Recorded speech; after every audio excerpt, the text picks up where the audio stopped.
I'm a man 20 years ago, and I live like a man who is dead already. I have no fear whatsoever of anybody or anything.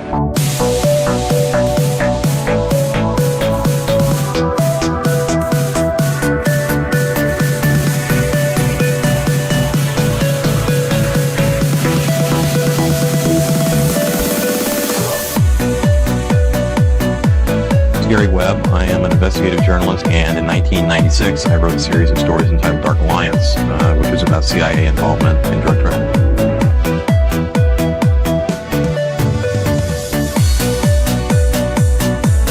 Are you a man who once said death smiles at us all? All a man can do is smile back. We've both been skull and bone, the secret society. It's so secret we can't talk about it. What does that mean for America? The conspiracy theorists are going to go I'm wild. sure they are. I don't know. I haven't seen the rest. Number 322. I sad duty to report this afternoon that my friend and colleague, Tim Russert, collapsed and died early this afternoon. I may die in this cell tonight or in the arena tomorrow. I am a slave. What possible difference can I make? And no official of my administration, whether his rank is high or low, civilian or military, should interpret my words here tonight as an excuse to censor the news, to stifle dissent, to cover up our mistakes, or to withhold from the press and the public the facts they deserve to know.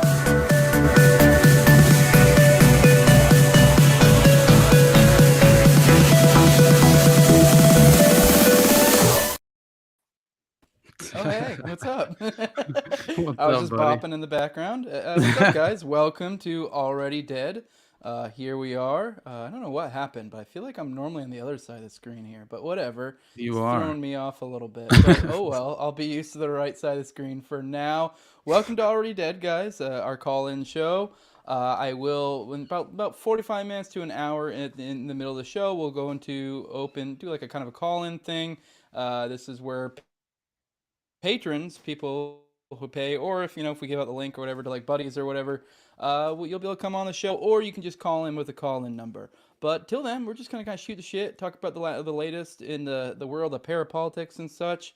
I think the biggest thing, I guess this sort of qualifies as parapolitics, but I guess I feel like we're probably gonna be talking about Candace Owens a lot this week. Christ is king, my brother. Yeah, Christ is king. Yeah, to be clear, this is probably the first week that I really wanted to really say Christ is king. Because for those who know, I mean, I don't know about your particular religious persuasions. I'm not religious at all. I'm not Christian. But I mean, I am like very friendly to the Christian faith. I was raised that way, and I've gotten past my Reddit atheist phase and kind of circled back to where like I'm now the atheist that like.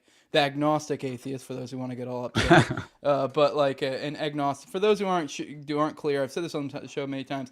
It always irks me a little bit. I guess I'm being a little bit like pedantic when people say, like make fun of atheists and like as if they're making a positive claim there is no God. And like there are atheists to do that. That would be a Gnostic atheist, and that's why I always say agnostic atheist. Those are separate questions. Gnosticism or agnosticism. Obviously, there's Gnosticism, the faith, but like it also means to know. So to be Gnostic or agnostic, these are different questions. Theist, atheist. Gnostic, agnostic is a question of belief. The theism, atheism is a question of Gnostic, agnostic is a question of knowledge.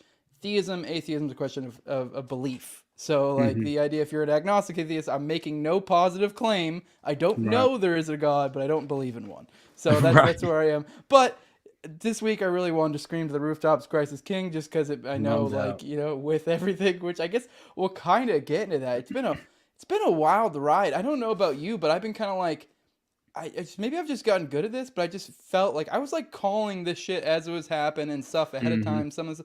I just saw the like conservative Inc. propaganda game playing out as it was going. It was just so transparent. Like you know what I mean? I mean, I have some clips we could probably play through to kind of go through the saga if we want to go that deep. Before we can do, I do want to make a call out. Me and you, we talked about this a little bit. I'm just kind of putting this out there. This is not paid whatsoever, but I'm just offering to some fan out there, because I think that's the ideal person for this. I'd like to get a producer for this show. If anyone's interested, if you're available on generally Tuesdays around this time, and you have some sort of skill set, or just which isn't really, I don't feel like you have to be that good. I'm pretty retarded when it comes to computers, and I'm getting that. So really, all this would entail is someone just sitting in the background here, like off screen, bringing up maybe pictures here or sources or whatever for us as we ask for them or as seems appropriate.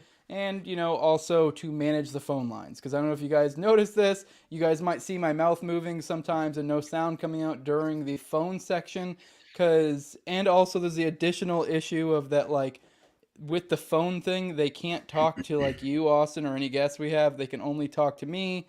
And so then essentially anytime someone calls in, I have to put them in the back and go, hey, just hold on a minute, I'll bring you in. And I'm too retarded to figure out how to mute them. So then I have to like shut up and wait to enter the conversation and bring them in with me. So Right. and then I have a lot of different noises going on in my ear at once. So it'd probably be something that'd be helpful to have a producer. So if someone's interested in that, it's not paying. Maybe, who knows, one day this will get huge, and we'll fucking pay you. But that's a ways off in the future. But I don't know. So I know that's something that people like to do. That's how we got a few different Tower Gang producers. They just kind of fucking hopped on and want to do it. We've never paid them a fucking cent. So we don't make that much off that either. So for those who, we don't actually, in a certain sense, we don't really make any money. All of it goes back into the show or just sits until we wait for it to put it into the show. But yes, anyways, we're putting that out there, an offer for a producer, if anyone's interested.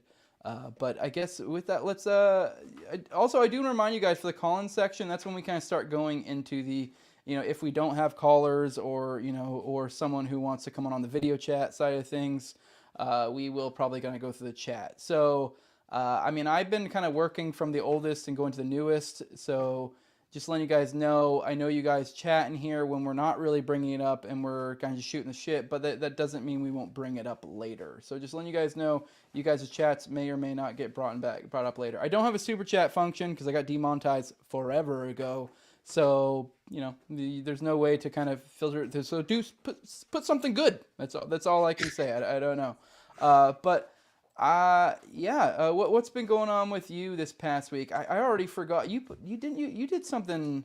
God, what was the most recent episode you did? You did something. It's still the Beast of Belgium. I'm definitely okay. My next rabbit hole will be Watergate, and I'm jumping down that rabbit hole as we speak. But yeah, it probably won't be ready until the end of the week, honestly. But really, I just think it's you saw that ship crashed in Baltimore earlier today, right? Right. I And have not paid much attention to that, but yeah, go I ahead. haven't either, honestly, Yeah. as far as like what is there to really know as of yet. There's really just only theories that have been put out so far. But I did see that Andrew Tate said that it was like, he mentioned that it was potentially some deliberate attack on the U.S. infrastructure and as a black swan event, and I would just say that at the very least, it's plausible. But I will say the thing that kind of convinced me to really consider this a little deeper is the fact that it did seem to veer toward the bridge supports, and so that alone, I was a little bit skeptical of how this could have happened. I did see that somebody somebody said it was Owen Benjamin's fault because the Pajeets were upset, and so they were Yeah. basically retaliating. But I thought that was hilarious. Probably my favorite theory as of yet. But honestly, I think there's more to that story. Probably it could have just been some, I don't know, some sort of pilot error, or power outage of some kind, which I've seen people claim as well. But it is it's suspicious. I even saw Richard say something about how the timing was suspicious, or at least seemingly that was the implication of what he was saying, because of how it basically came out. And this happened right as it came out that Putin blamed American intelligence for the Moscow attacks, and at least said that they had a heavy hand in it, is what it seems like, and that there was an escape route that had been set up for these Tajiks that were allegedly members of ISIS-K could then evacuate and escape Russia through this channel into Ukraine. So who knows? But it definitely seems like some sort of, and like you just said earlier, at least privately to me, about Victoria Nuland. Yeah. Sorry, go ahead. About Victoria Nuland allegedly saying something to the effect of Russia, better be careful, or what did she say exactly? I can't remember. Something along the lines of I once again, I haven't dug deep. The funny thing, between the bridge story and the Russia story, which I guess were kind of like the two main things most like people were kind of following this week, I haven't followed for shit. But I did listen to like an episode, and I do obviously have my pattern recognition that just kind of like instantly kicks in, and just things I notice. But these aren't like developed thoughts where I've actually looked at the sources. But I can kind of give you my like very not well informed kind of, but informed by like kind of past other things. But what I was listening to my buddy Clint Russell, his show Liberty Lockdown today, and he was saying in that I guess recently, I don't know exactly when this happened. This was, I guess, shortly before Victoria Nuland left. What she was doing. Right. I forget what her fucking post, her position technically even was. But essentially it was the devil or something like that. Exactly. But she made some comments along the lines of essentially assisting Ukraine with asymmetric warfare, and then something along the lines of how there would be surprises for Russia in the future, which seemed weird, like, kind of like a glib little like hint. Veiled threat. Yeah, and this does remind me a lot of, I don't know, kind of like Gladio type stuff, just kind of like the little bits I've heard here and there, kind of like their escape plans. And then I also found it interesting that I guess supposedly, according to them, which take this with a huge grain of salt because these guys were obviously being tortured like a motherfucker. So I don't know how much you want to value this information coming from them, but I don't know, kind of comports to what I would think a modern day, Gladio or something along those lines would work. Apparently they made claims that they were contacted by people on some sort of, those different chat apps of some sort. I'm not tech savvy, so like the Discords or whatever the fuck. Signal type app or Signal, something. something like that. And they were contacted, given money, kind of given, whatever aid they need. And like, I feel like personally, if there was modern day Gladio of some sort, it probably would present itself in a similar way. You'd think they'd get smarter in a 21st century type situation to where they would learn to distance themselves a little bit further away from it, essentially, along those lines. But obviously, I think ISIS claimed credit for it, or at least some. ISIS-K or something, Yeah, I don't know how legit that is, but even then, obviously, there's parapolitics angles there. Like I saw so many people were like, oh, I think even Namrock did a meme where they took the face off of ISIS-K or ISIS in general, and it was just the CIA crest, which is perfect. Yeah. But I mean, we all know at least the Al Qaeda connections and Operation Cyclone, which was creating the modern day Al Qaeda through funding and arming up the Afghan Mujahideen, right? And specifically the more radical groups, jihadist groups than the less religious, as far as I found that interesting. I mean, it makes sense, but of course. So like for me, I expect that ISIS is state sponsored in many ways. And that is the primary reason that they aren't entirely vanquished in many areas, and including, I mean, we already know they were granted safe haven in eastern Syria during that time, and all they were doing was harassing the Bashar al-Assad's Free Syrian Army and causing domestic gladios, sort of, right, domestic terrorism, and just attempting to cause chaos and undermine the established government in Syria, which of course was a primary target for the military industrial complex to attempt a regime change operation there. But Yeah. It's also nice that Syria is considered part of Greater Israel. There's no Right. just noticing coincidences. Right. Just... Exactly. Don't get into that, man. No. Oh, cool. I just saw one of my buddies said he'll call in when the time comes. I will let you know. It's just a quick little call in. Awesome. But yes, I do want to bring up like let's get into the Candace thing. Let's do it. This obviously this has been something that's been brewing for a while, but I saw that Rabbi Barclay thing, and I don't ever really watch any of these fucking Daily Wire shows, like, ever. Right. I don't either. And I don't know, not even really throw any shade at them. I mean, don't get me wrong, I see clips every now and then where I'm like, oh, okay, that's pretty decent. I mean, I can't listen to Shapiro for the life of me. I mean, I've seen some bits of Knowles where he has some interesting points. Walsh sometimes. You know, I don't know. I only recently started paying attention every now and then to Candace, just kind of because of what was going on. You know, I think the only time I can recall ever watching a Candace episode is when Dave went on, and then I watched this Barclay episode with that rabbi, where it was essentially a struggle session, and then I also watched the subsequent episode, which I wasn't going to, but then I got a bunch of I think it was Mayor Kate, I believe. Really? Some people may know her. She was in She's a few cool, comments man. she's cool. Yeah. And I made a few tweets here and there about it, you know, kind of clipped up some stuff from there and posted out. And she, I think on a couple of them, made a point about, you know, kind of alluding to something being significant about the following episode, which was kind of like more of a solo episode, and that was her last episode at Daily Wire. Okay. And you know, we'll get to that. I wanna play a clip from the Barclay episode because I do find that interesting. But her last episode of Daily Wire, I found it to be, I really was like at the end of the episode, like something big is happening. Like, and I clipped that, so we'll play that. I think we'll play two clips. I think I want to play this clip from the Barclay interview, just because I found it to be kind of interesting and kind of gleans kind of the crux of the issue here. Essentially, this rabbi came on.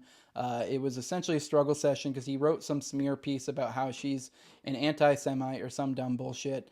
And she didn't push back much at all. She literally just kind of let him talk, and he fell apart. And, you know, from the beginning of this episode, they start off with defining what anti-Semitism is. And off the bat, he says it's like a shifting definition that's shifted throughout history and blah, blah, blah, blah. And you see over time what this really is. And I feel like this, especially the introductory little, line, really reveals what the crux of what quote unquote anti-Semitism is when you talk to these guys. But all right, I'm going to go ahead and play it. It's a minute and a half long. If you want me to stop it, just let me know and I'll pause it or whatever if you have anything to say. But I did find this interesting. I am telling you with absolute authority that what you are saying about Hollywood is anti-Semitic. There's not this is what theologians, this is constant, and it is an expression of a blood libel going back to 1144. You're saying, well, I don't mean to hurt someone. Okay. If I apologize to you, my apology would be, gee, I apologize. I'm sorry for what I did. I'm sorry. Not, I'm sorry for how you feel. Well, no, I genuinely am sorry if you interpreted my suspicion. I genuinely am sorry if you interpreted that, like, my suspicion about a gang operating Hollywood to be some sort of a condemnation of all Jews. It's actually the exact opposite, which is why I specifically named. I'm telling you that. Are you going to let me speak? That is the reason why I specifically named Rabbi Shmuley, who was listed by Michael Jackson, who has been listed multiple times and who I believe operates like a gang member by his threats that he's been saying against me, that he's going to bankrupt me.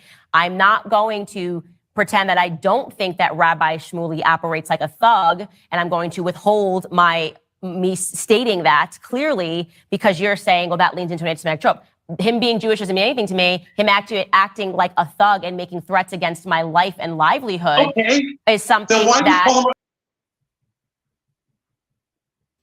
All right, yep. That was it. I just found it very interesting because I put in the tweet there. So this reveals the crux of the issue. In this context, in far too many examples, claims of anti-Semitism are simply just making note of feeling offended and demanding contrition for their perceived slight. This is synonymous with all other forms of identity politics and is beyond infantilizing to be asked to take the glorified lamentations of hurt feelings with any level of seriousness. I refuse to play this game. Call me an anti-Semite, racist, misogynist, meanie pants, etc. I don't give a fuck. I'm going to keep it moving. So, and that is exactly what it is. As you could tell from the first line, I'm telling you with absolute authority. It clearly is, fucking LGBTQ, Black Lives Matter, leftist identity politics, or, colloquially speaking, leftist, because clearly, I guess depends on how you want to, define it. Obviously, this pervades the right. He constantly referred to how he's a conservative, has done so much conservative stuff,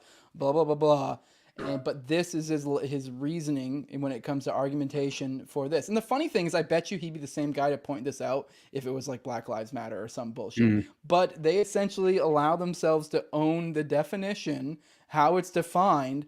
And then, because in this point, just preceding this, she kind of laid out a point about, and she kind of brought sources. I forget specifically what she's talking about, but kind of like Hollywood and, the Jews and stuff.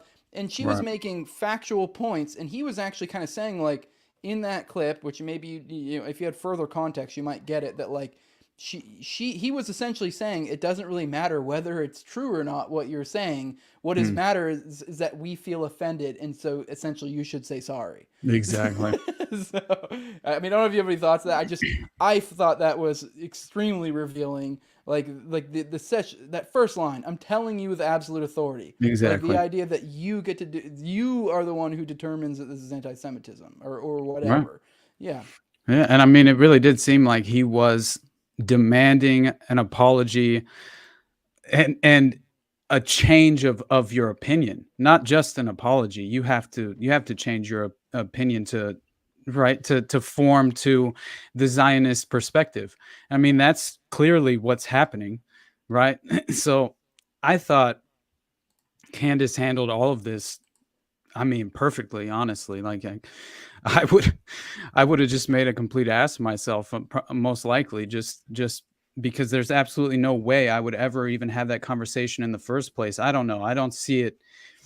People like Candace, and I admire people like that because they seem to, and Dave as well. Dave's amazing at it. He seems to have these conversations with people that are entirely in opposition to his ideology, his worldview, and he still will sit down with them and honestly approach a conversation and with the best of intentions. And I admire the hell out of people who are who have that ability.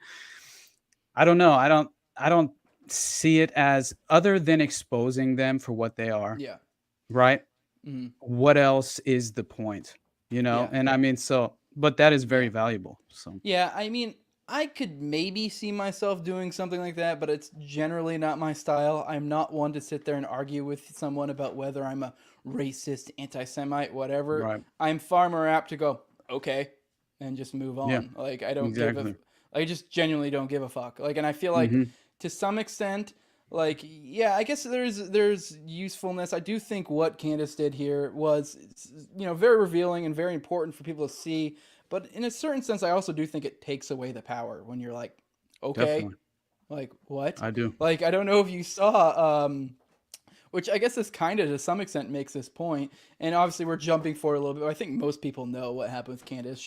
She's no longer, and actually I already said it just a minute ago, she's no longer working for Daily Wire. But I don't know if you saw Rabbi Shmuley today, or maybe it was yesterday. He put out some tweet. Jeremy Boring called him an attention whore. Because he really recently went on, after Candace got fired, he went on this weird tirade where he made himself out to be the most anti-Semitic caricature you possibly could, give himself a big fake nose, all that. And then someone, I don't remember why Jeremy Boring felt the need to pop in. Someone, I don't know if tagged him or what, but he said something along the lines of, I haven't really paid attention to him much. And Jeremy Boring, for those who don't know, that's essentially, I think the guy who essentially runs Daily Wire. Kind of does all the management type stuff, I believe. Right. But he said, he's an attention whore. I don't know much about this guy, but from what I've seen, he's kind of an attention whore. Because with that crazy display with Shmuley, a lot of people that were even on his side were kind of like, dude, what are you doing? And with that, with that attention whore fucking comment, maybe I'll look for it later. Actually, no, I'm not going to. It's too long and it's stupid. But then he went on this whole giant tirade, made this giant mega post and with video that was like something retarded, like 8 minutes. I watched it just because I was curious, but I wish I could get that time back. But he essentially went on this whole tirade about how essentially they didn't do enough, that they platformed her for this long, how there's like he literally was equating the terminology of calling him an attention whore to misogyny. Like, why did you choose that word? Like I don't know. I feel like even the most leftist person in the world that like would find themselves calling someone an attention whore, and they aren't necessarily. And yeah, maybe someone would say, well, that's kind of misogynist language, and they go, yeah, you're right, but they would just like use it, not even know it. You know what I mean? Like, because it's just such a common turn of phrase. It's not meaning you're literally sucking dick behind a fucking dumpster. Like, yeah, no shit. And yeah, he went this whole tirade essentially about how it wasn't enough, blah blah blah, picking away at other little comments, but literally what started that fucking spiral in that specific situation was the fucking attention whore comment, which is the most subtle comment he possibly could have said. I mean, maybe he could have downplayed it a tiny bit, but it really wasn't a harsh comment at all, which was weird. But yeah, I'm kind of as prominent as Shmuley is right now. He just seems so much like some sort of political operative. Like, I don't know. I mean, maybe he does truly believe the things that he is saying, but the way that he's going about it, right? It's just, I don't believe that people, I mean, I do believe that people behave that way naturally, but due to, being completely radicalized by their ideological belief system but at the same time, like certain people who especially become such pivotal, I mean, who doesn't know Rabbi Shmuley now, as of right now, like that are at least even around this topic of discussion. I mean, you have at the very least, you've been exposed to this man, and he just in every way seems like, I will say though, like, yes, there might, I would at least agree that there is probably a rise in anti-Semitism to a certain extent, but that tends to happen when you are in the midst of a war which isn't really a war, in my perspective. And what is it? I mean, how many casualties? Over 30,000 now, right? I mean, there was also a lot to anti-Nazism in World War II, so right. Makes sense at that point in time. Obviously, so I might get in trouble for that one, but I don't give a shit. That's right. But the point being is when some party, may not even be all of them. I mean, obviously, all Nazis might be the bad example because they're part of that entity. But I guess you could pick any other war would be a good example that may work better. I guess you could say anti-Germanyism at that time, Right. That might be a better example to use than Nazism. It's a better one for one. It's like, okay, yeah, when the establishment of Germany was acting up, yes, that did draw a lot of ire to people that would conflate that with the group as a whole. And the same thing applies to Jews, people when you have these Shmuley characters, Israel, killing something like over 30,000 people, almost half of those are children. It's like, it makes sense. People are gonna be like, what the fuck are the Jews doing? And I mean, I even saw that recent, and you can, how many different areas can you point to where there's this extraordinary overrepresentation that so many people, I mean, if you have no frame of reference whatsoever, you just came onto the scene and all of a sudden someone told you that the vast majority of Congress, right, hold dual loyalty to one nation, and that nation happens to be Israel, one of the smallest groups of people that exist on earth.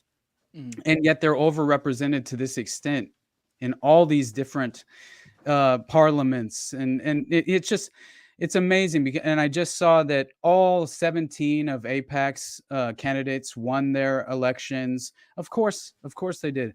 And it, what did they get around the nuclear proliferation treaty? That as far as how they're still sending, all this aid to Israel is and they're actually a nuclear armed power, but because America hasn't ever recognized that fact, then we can still send all this ridiculous foreign aid and what? How many bombs are we sending to Israel? It's over like, what did I see? I think Dave DeCamp just did an article on this saying that 99% of Israel's military, all of their bombs, all of their munitions have been supplied by like 69% by the United States and the remaining percentage by Germany, basically.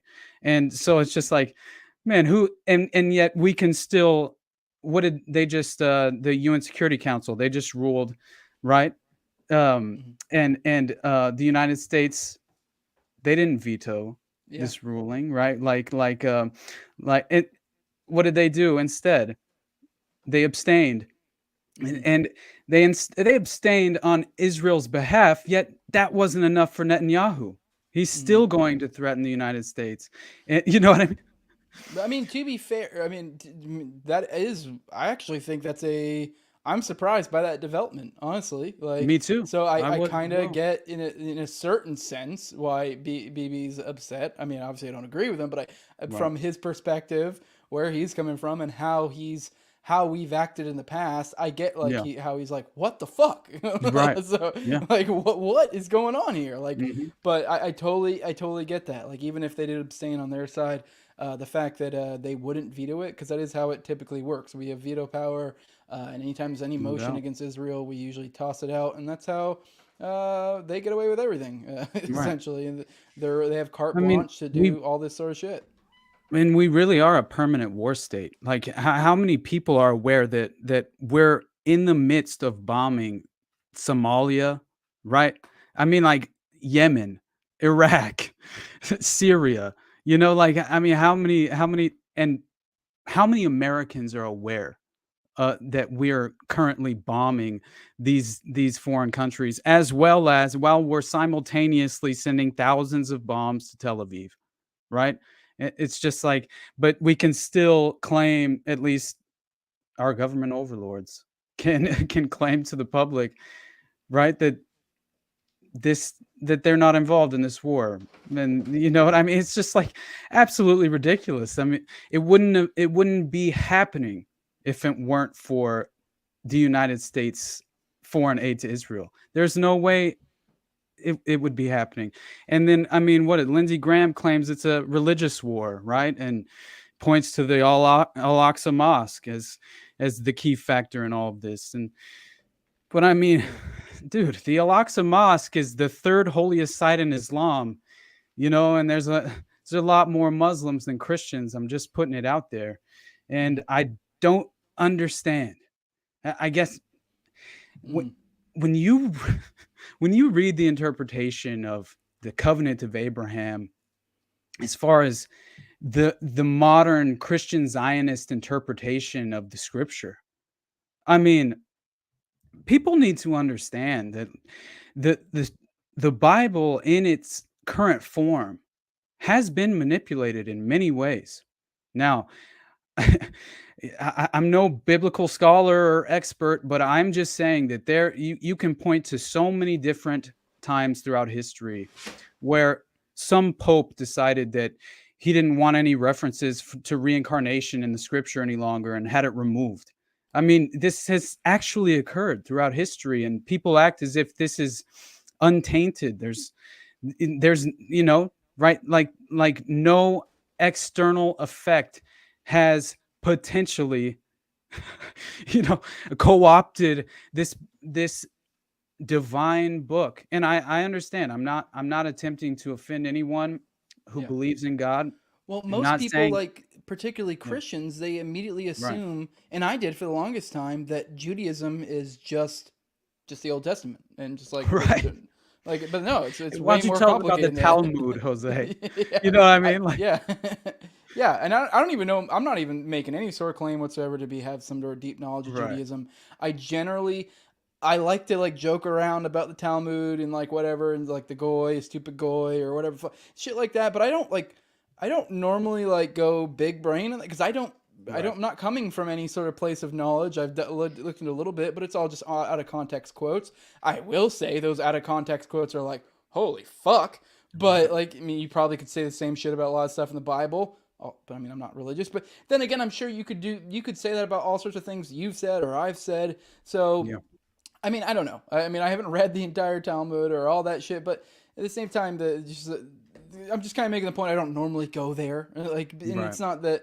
It's just because I don't know enough. But I think that right there is kind of the major flaw where people just immediately assume, oh, other religion. And I'm not even necessarily saying it's necessarily bad, but, you know, because there's probably so many different denominations. I'm sure there's people that may interpret it in certain ways that No doubt. I find to be okay or Right. whatever, you know, maybe. I don't fucking know. And then Well, there's also and I mean- probably sects of it that I'm like, whoa, what the fuck? Like the in Sabbateans the or whatever. Schofield Study Bible. Yeah. I thought the Schofield Study Bible and just the history of that, and by the way, when it was originally published was in 1909, which perfectly aligned with the first World Zionist Congress of 1897, which then, by the way, when the first appearance of the Protocols of the Elders of Zion was in like 1902.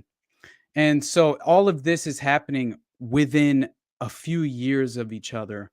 And right after this World Zionist Congress, the first World Zionist Congress, and all of a sudden there's a Schofield Study Bible that seems to have made millions of American evangelicals into Christian Zionists. I mean, no doubt about it. I mean, they even in the notes, and it's attached to the King James Version as far as the Schofield Study Bible is concerned, and they released like even in like as late as 1989, I think they released another version that even went as far as to say that a quote in it was, "For a nation to commit the sin of anti-Semitism brings inevitable judgment," right? And so I just I think it's important that people understand that I'm not denying that at least a version of the scripture has been maintained over time that is extremely valuable, and its interpretations are in many ways very pure. And again, I'm not attempting to convert anyone otherwise to any other perspective, but I do think it's very important to at least trace back a history to know enough to know that there has been significant manipulation to the point to where, I mean, millions of induced generations of American evangelicals believe that God demands their uncritical support for the modern state of Israel, you know?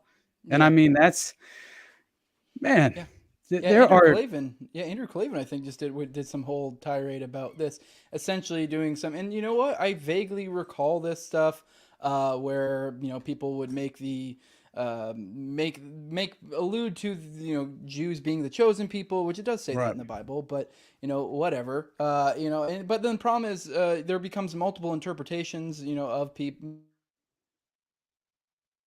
You know, people make, what does Israel mean? And this is even a debate within, you know, Judaism, where like a lot of the there are a lot of anti-Zionist Jews who will make the claim that Israel is more the people than it is a place.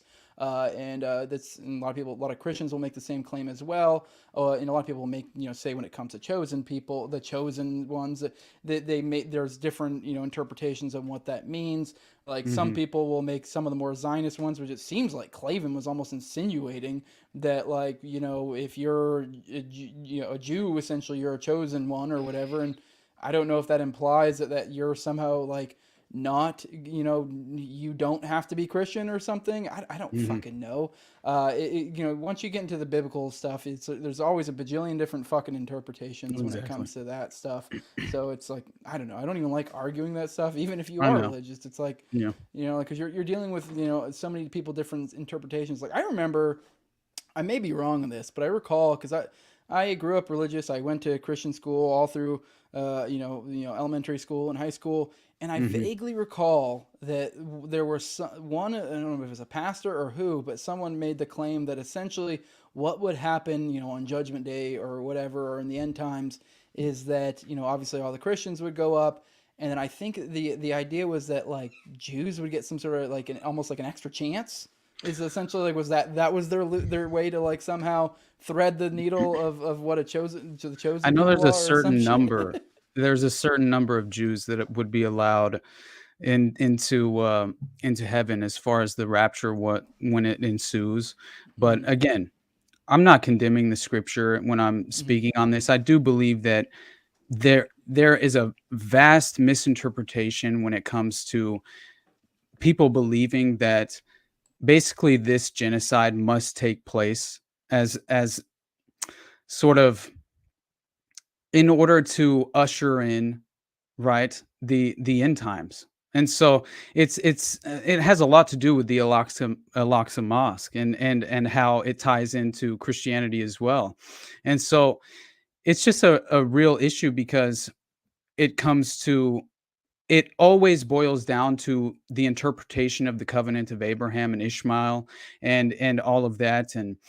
And I much prefer to mostly focus on clearly what we can prove, right? Which for me is the military conflicts that are unnecessary and clearly immoral, and to denounce them at every opportunity.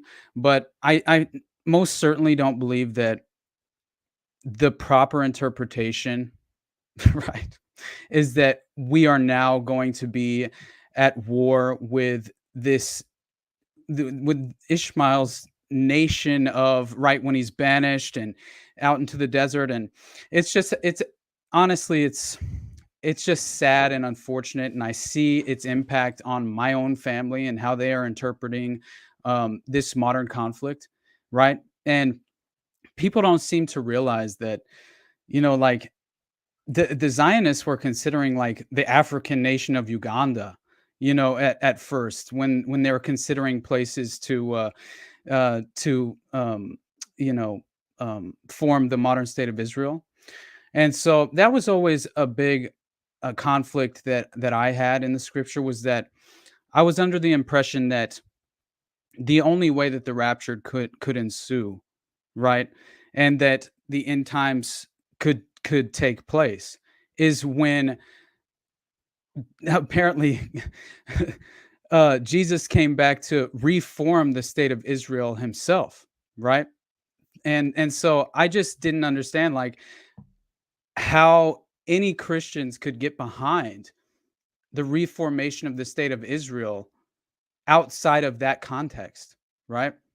But I guess the idea is that that basically through external forces, through, like, this could manifest itself, but and still be in the divine prophecy, as far as people, I think the perspective is concerned. But once again, I don't.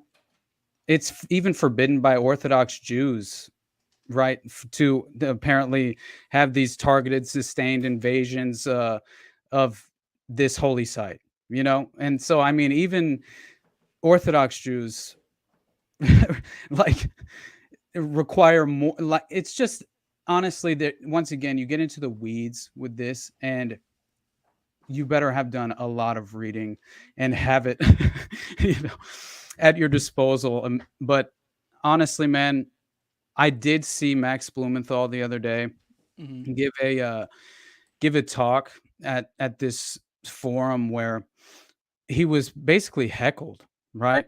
And he he was asked why did the Palestinians initiate this war with their vicious attack on the Israelis on October 7th?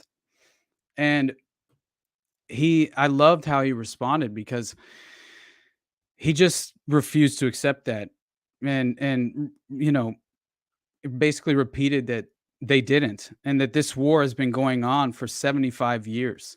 That Israel initiated it in 1948 by ethnically cleansing 750,000 people. And then he quotes the first prime minister of Israel, David Ben-Gurion, who said in 1937, "We must expel Arabs and take their places. And if we have to use force, not to dispossess the Arabs of the Negev and the Transjordan, but to guarantee our own right to settle in those places, then we have force at our disposal."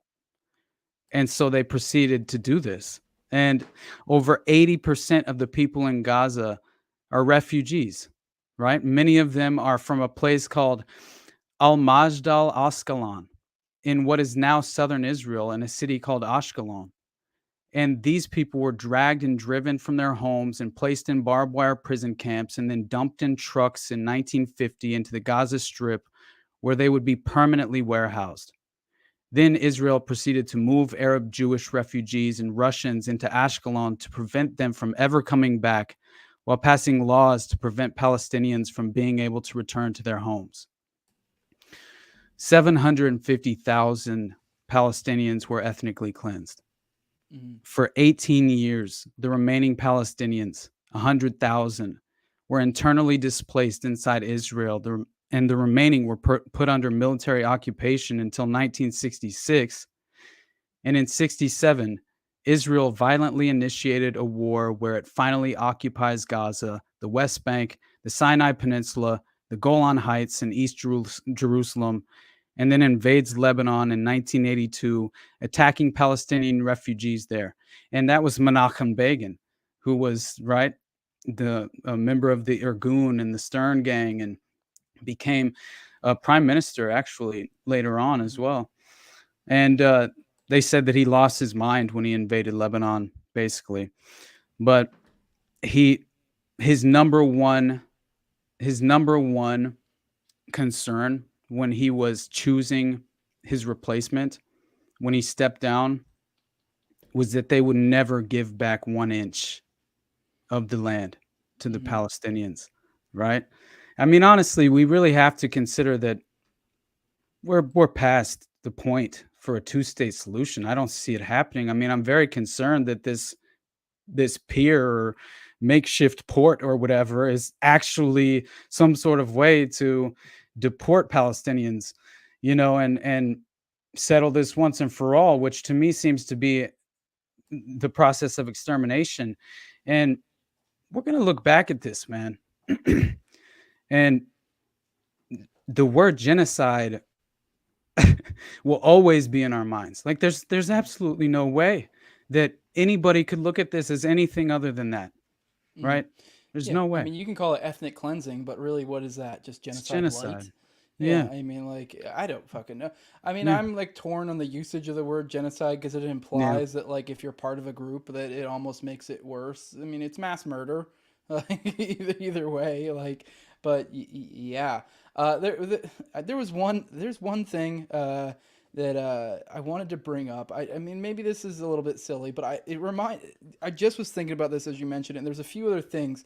I guess this ties into a few things like bending the knee, and also one of the Hamas points you brought up about, or not the Hamas, but the point of them, that I guess Israel kind of started this in a certain sense in the beginning. Right. This is a weird little anecdote, but I thought it was interesting. There's this guy, and I'll name him. I don't give a shit. Glenn the Golden, some parapolitics dude, like a left winger guy, on Twitter, and I don't remember even why I blocked him in the first place. I'm assuming he did this, but when I was really covering all that 764 stuff, and I'll probably cover that again here soon. There's just been a lot of arrests piling up, and I just but it was nothing that was like made sense to do a whole podcast on. But there have been a lot of arrests popping off, just so you guys know.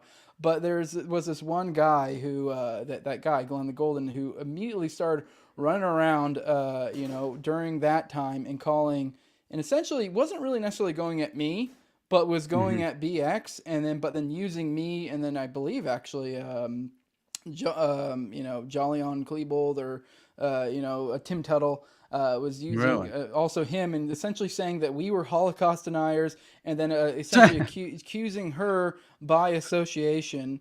Which I don't know. I guess depending on how you want it, this goes back to kind of the Jewish word tricks we're kind of talking about earlier. Right. I guess sure, maybe depending on how you define it, yes, maybe you could consider me one. I don't consider myself a Holocaust denier. I think a Holocaust of some sort happened. I mean, maybe we can quibble about the numbers. I will tell you like what the official narrative, and by when I say official narrative, I mean the Shmulies of the world that go around talking about how they turn them into soap and candles or whatever the fuck. Yeah, no, I don't believe some of that shit. But yeah, I think a lot of fucking people died. At least probably in the millions. Whether you want to say it was 3, 4, 5, 6, a lot of people died. It was bad. But yes, I also do think it's a little bit more. There's a lot more to the story. I know.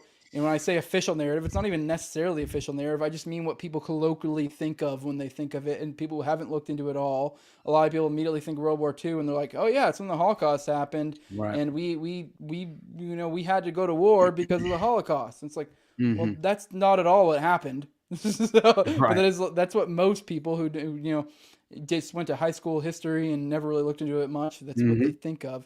But essentially, to get to the point, this guy.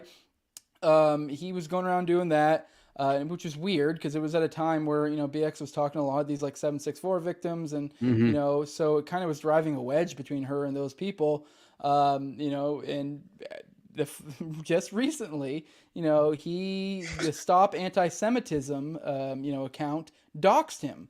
And then it was also amplified by the libs of TikTok or whatever. And what it was for, ironically, was for anti-Semitism. And they took some few out of context tweets of his. And I think this kind of ties into the bending the knee thing and just the irony of like the lefties and how they work. And they got him for some tweet. I think a couple. They were out of context, clearly. One was something to do with Hamas fighting back or some bullshit, essentially making the point that, like, how are we surprised when this happens, when that has been happening? Exactly. And that makes sense. I kind of agree with the point he was making. And once again, it was out of context. I don't know the larger argument he was making and whoever he was replying to or whatever. Yes, out of context, you could construe that as him saying that he supports it. But I didn't see that as a support thing, like I saying I support Hamas or whatever. I think it was more just kind of like, when you have an oppressed people and there's some sort of violent group in that area that is fighting against, or at least perceived to fight against the oppressors.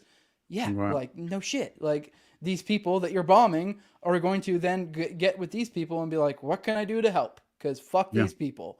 So, like, it totally makes sense. And that doesn't mean I agree that you support that group no more than you support the other group. But, like, so I thought that was a perfectly fair point, but I found that to be an anecdote that applied to a lot of different points we made here today. So whatever, it was worth bringing up. I just found it ironic. And then also, I guess it kind of ties into the concept of bending the knee because to some extent, because he accepted this paradigm, I would assume, not necessarily saying that's why he got targeted, but I'm saying, I think it's almost like you sense blood. And that was kind of the point that I was making with Rabbi Shmuley earlier with him going after Shapiro on the Daily Wire. Still, it's like once you bend the knee a little bit, once you've shown that you accept that framing, it's like, oh, well then we can use this framing against you. And like, don't get me wrong. Like, I'm sure like the libs of TikTok or the Stop Anti-Semitism could probably do the same damn thing to me, but I have a feeling that it's probably slightly less likely because you know what I mean? Like, I feel like it's like they find the people that it's like it just tends to be that way. And don't get me wrong, I'm sure to some extent it just makes it a little more likely, I think. I just think there's something to that concept of once you accept that framing, once you're sitting here arguing like, well, no, I'm not an anti-Semite because, well, and you're like, just like you're just arguing semantics because then now you're getting to like, well, how do you define anti-Semite? Well, no, I define it this way, and you're like, whatever, I don't fucking care. If you have some words you can call me, like, I don't give a shit. Do you have an argument other than I'm a meanie? And like, because who gives a shit otherwise? But all right, I want to play this last clip, and then after that we'll probably swap over to the call-in section. But this is about 3.5 minutes long, but I think it's worth it. This was I clipped this from the essentially her finishing segment on her last episode, and I immediately was like, when this happened, this is big. And I think maybe people will see what I mean. Obviously, after the fact, when he got fired, like when that happened, I was immediately like, I mean, I wasn't like I called it, but it was like I knew something big was happening. This felt like Candace dropping her dick on the table. This felt like a dropping of gauntlet. And also, this did tie into, I saw it became so transparent, this whole Christ is King shit. This is, in my opinion, where it came from. I know everybody is pointing to this, talking about like Fuentes did it or whatever. Sure. Okay. Yeah. Fuentes said it or some shit. I mean, who gives a fuck? I really think this is where it came from. And I think maybe to some extent the Fuentes thing tied into it. But I think you guys might see what I'm getting at here. I thought this was very interesting. And, with the Crisis King thing, I don't know if you guys noticed, the day before they went to the Crisis King thing, they were setting up the argument that that to essentially, I don't know, I'll look it up in a second. I forget exactly, but they were essentially implying that, what was it? That if you, I don't know, I forget but they essentially built the argument the day before, essentially, that to get to the Crisis King thing is bad. I'll Dude, before you play this, yeah. I have to piss. It's an emergency. Oh, go for it. You got plenty of time. I'll be right back, honestly. Yeah. Appreciate you, bro. Here, guys. I can't tell you guys how wrong this is. It is so wrong that every fiber of my being now wants to expose this. I want to invite each and every journalist that is going to continue to engage with me in this way onto my show. So Isaac Shore, take this as a public invite for you to come down to sit with me and to explain to everybody why you really believed that I think Jews drink Christian blood. You wrote that article because you really believe it. You're actually a good guy. I'm sure you are. I'm going to sit here quietly. I'm going to allow you to explain yourself, why you have written so many articles about me and why you believe that I have to be fired. Because you actually believe, as you've written in past articles, that people like me and Tucker Carlson were anti-Semites. Further to that note, further to me believing that the solution to all of this is simply daylight being the best of disinfectants, I have publicly offered to Rabbi Barclay, who wants me to watch the IDF footage, that not only will I watch the footage, but I am challenging him to use his contacts to also get me a trip to Israel and Gaza. Allow me to be a reporter on the ground. People feel like they're being propagandized about the matter one way or the other. So why not send somebody who I think I've earned the trust of the American public. I'm not someone that will ever be bought and paid for. I'm not someone that will ever say things that I know to be untrue. Why not allow me to go? I'll talk to IDF shoulders, I'll talk to Netanyahu, but I also want to speak to people that are impacted by this in Gaza. I want to see what's going on in Gaza. Why not allow someone like me to go there? And I've offered that I will bring other journalists that I think are middle of the line, not one way or the other, simply reporting on the matters and similarly having to endure a bunch of threats and a bunch of smears. But like my friend, who's just a commentator, Dave Smith, a Jewish person who is now being told that he's a self-hating Jew because he won't get in line and, I don't know, deliver the AIPAC talking points. People have a right to know what is going on, especially when it is so significant that you're willing to take out people for not saying the right thing. So my offer stands. Anybody who wants to write an article or smear me or libel me, you are invited to this show. Hopefully, they'll take up my offer. Hopefully, in a few weeks, I will be out to Israel and I will be out to Gaza, and I will be able to report to you guys what it is that I actually see. But I also want to say this because it's so important. I am Team God. Okay? I'm Team God. I do not fear the media. I do not fear journalists. I do not fear AIPAC. I don't fear big pharma. What I actually fear is God. I think that one day we are all going to have to account for the things that we have done and the things that we have said. And I want to make sure that I am not a person that is parroting lies. Fear of losing your job, encouraging some people to spit out lies, I don't think that works in the end. Right? I think you've got to check your priorities.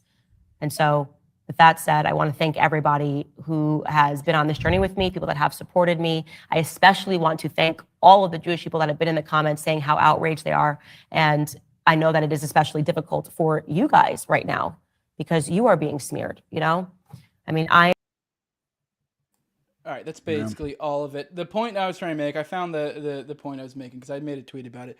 On that very day that, like, I believe it was either day or the day after this or the following day, that's when I started seeing a lot of big conservative type things like Babylon Bee people, Daily Wire people, associated type people that were essentially implying that to hate Judaism is to hate Christianity.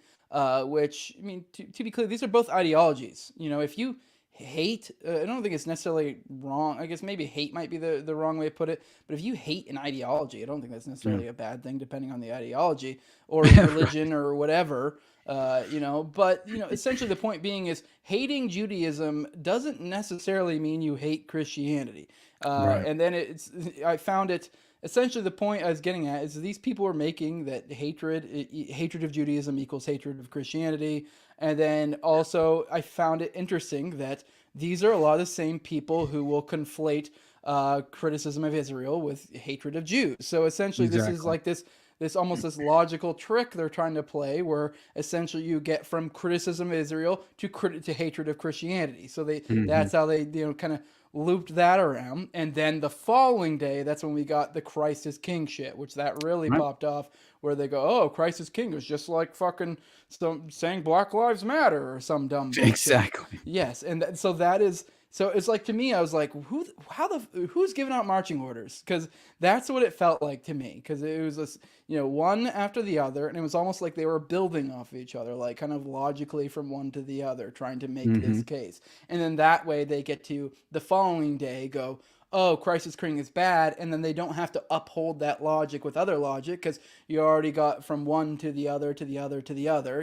Just kind of boop boop boop boop. So it's like built off of previous arguments you made. They're 12 arguments back at that point. You know what I mean? So if you're trying to argue like, what do you mean Christ is King? And they're like they're essentially referring to previous arguments and without even mentioning it essentially. So this is a logical trick they have to do. I mean, I made a tweet and then I literally put that last 30 seconds of that clip where she's going on about God.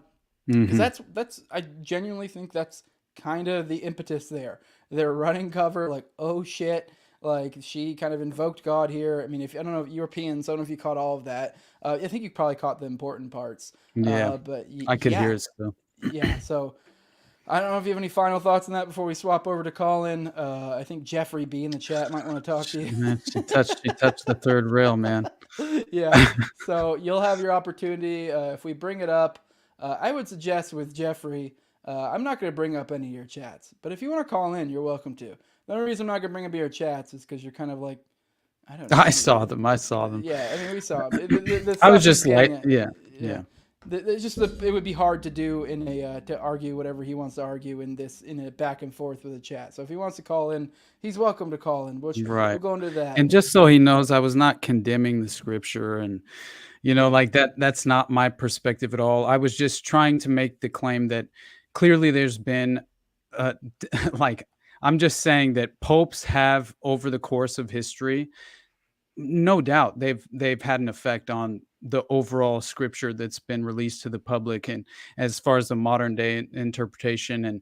And so my main point though was only to say that there is a deliberate conflation with an actual, there was the Zionist project, honestly, they sought to conflate the idea of Christianity in the West, right? Just in general, they wanted to conflate that to the Zionist project as far as we need a weapon and a tool of convenience that will usher in this ideological perspective to the West, which will then dominate this massive sect of society that have a huge impact on the overall consequence of where we end up, especially in the world's largest empire.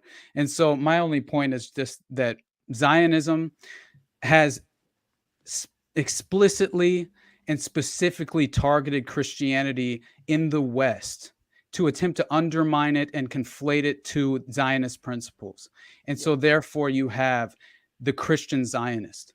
And so that is my number one issue. I think, again, it's a conflation. It's a misinterpretation. It's not a divine prophecy to commit genocide on any group of people using a nation state. Like it's just, no God that I believe in would would actually facilitate a genocide, in my opinion. So if that is your interpretation, which I highly doubt that it is, then yeah, I mean, I understand why you would be upset with what I'm saying, but honestly, I really do believe it's just been a conflationary. I think they really are attempting to subdue a massive group of individuals in this country that do have good intentions, right? And they want. So I think that people need to know that there have been deliberate efforts that are traced back to, like, Samuel Untermyer, who is a devout Zionist, right? And he allegedly used Cyrus Scofield, who created the Scofield Study Bible in 1909 and published it then.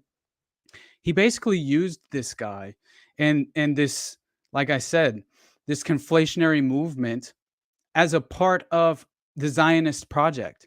And he basically wanted Scofield's theology to help get fundamentalist Christians to back the international interests of the Zionist pet project and the Zionist movement. And so that's really, like, my number one concern, is that Zionism, right? Zionism is a sadistic and radical political ideology, right? And they will use whatever methods, necessary, and so I really wish that people would look into the formation of the Zionist movement and the Zionist project and the World Zionist Congress and Theodore Herzl and all the different prime ministers, like, of Israel. I mean, how many can we point to where, I mean, even Netanyahu himself basically brags that they're exploiting Christians in the West. And so, I mean, I think it's a sad misinterpretation that leads people to, unfortunately, usher in this. I mean, it seems like a totalitarian agenda, right? And it's not held by any sort of constraint when it comes to international borders, right? And so, again, it's like, I mean, when you realize that the mentality we're up against is people like Arnon Safar, who helped construct the siege in 2005, right? And he's a government consultant for Israel. I mean, and he legitimately says we must kill and kill all day, every day, right? That's the mentality we're up against. And I mean, it's a tactic they call mowing the lawn, right? And I mean, what kind of perspective is that, right? Yeah. Like, that is so sickening to me. And all I can say is that I'm so tired of seeing blown up children on my timeline, brother. Like, my God, man. I mean, it's just so fucking sad. But I mean, so how do you expect these people to just play along, right? To just go along with, while they're cut off from the entire rest of the world, right? So, and I mean, the so-called disengagement that took place between 2005 and 2007, where 9,000 illegal settlers were removed from Gaza in order to give the Israeli military freedom of operation. It only led to massive military operations and bombing campaigns. I mean, all-out siege, right? with the Israeli government even controlling the amount of calories that each resident in Gaza was entitled to under the siege, right? And that's when it began manipulating the water and electricity flow. Yeah. So I don't know. It sounds like an occupation to me, Yeah. right? Well, all right, we're already at like an hour 10, so let's transition into the call in real quick. I'm gonna do my ad read. I got Fox and Sons coffee. Any of you guys been paying attention? I've actually been drinking the coffee throughout today. I'm staying up a little bit later than normal, so I'm able to drink a little bit of coffee today to keep me up. You gotta get 15% off your order of $30 or more using Jose. It's www.foxandsons.com. This is good stuff, and guy isn't just an advertiser. He's been a supporter for a long time, helping out people like me, helping out people like Alliance of Liberty. A lot of people, kind of spitting this type of shit. He started this out to kind of honor his times with his dad and pass on the lessons he learned from him on to his kids. Stuff like entrepreneurship. Beans are, high quality stuff, fresh, sourced from small family farms. Use the code Jose. Let them know I sent you. This is good stuff. I tell you all the time, I drink this stuff black. I'm usually the kind of guy who likes to put a little cream in it, but this is delicious shit. All right, guys, we're going to open up the phone lines. Here we go, 941-281-5857. You guys can call that if you want to, call in. I did real quick. I kind of wanted to touch on, the previous conversation. I noticed today, I don't know if you saw Not Gay Jared from Crowder today put out a tweet. Yeah, he put this whole video kind of, he never said Crowder, but he's heavily alluding to kind of being almost abused, and he kind of legally abused, and then also kind of making the point that there was a lot of shit going on there, a lot of fucked up stuff. And I tend to, think that's probably true. But the point I got out of that, and I guess he's, getting people's help and stuff, and trying to get, financial support. And he's, talking about making countersuits against Crowder and, possibly releasing information, which, that could be a bombshell of its own. So the point I got out of that is that Conservative Inc. looks like it's in shambles. Personally, those are like the two pillars in my opinion. You have Ben Shapiro being the big one, then I guess you have Crowder kind of following it, and then I don't know, maybe after that, maybe like a Babylon Bee, but even that's like in a different way. But because they've kind of they've been kind of hanging out, they've been kind of following the line with the tribe. I just think there's something to that Conservative Inc. is in shambles. I think that spells out something for the future here, what that means. And I think, they may not be able to hold on to that captive Christian audience or just audience in general, anymore. Oh, fuck, I messed up the layout. Here we go. I was trying to bring up the call-in thing.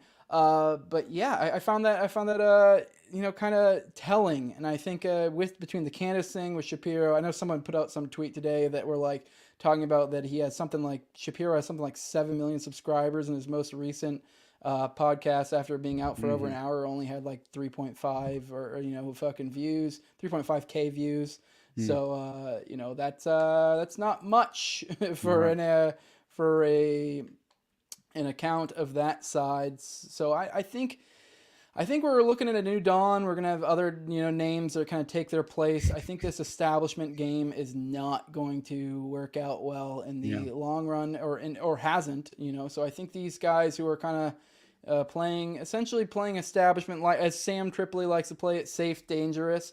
I think the Overton window has shifted, and now the safe, dangerous is in a different spot. I think the safe, dangerous is used to be people like Tim Pool. Actually, what's your perspective on not Tim Pool, man? I don't know.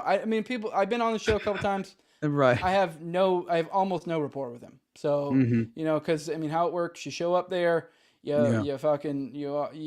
get there about an hour. You get there like 2 hours early. Usually, it's both times I get there 2 hours early. You kind of hang out with the crew downstairs and stuff, or some of the people, whoever comes in and out. And you hang out there for about an hour. Then you go upstairs for about an hour before the show, And then, at that point, he's on his computer. He's kind of making small talk, going through stories. He's not really talking with you per se. He's not like not talking with you either. He's more or less just kind of, because you got to think the social dynamic you're walking into. You are you're essentially the FNG, the fucking new guy. That's how it is at any time. It's like it's almost like you came to a new school, you joined the fucking football team or whatever, and you're the new guy.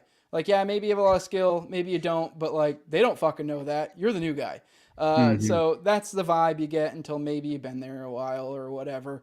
But yes, so I have like almost no rapport. I've spent a total of like fucking 4 hours with the guy podcasting. Right. So like, and that's different than having like a, personal conversation or something. Most definitely. Yeah. So like, that's the level of rapport we have. I don't know, obviously the first time, the second time there was a differing level of rapport.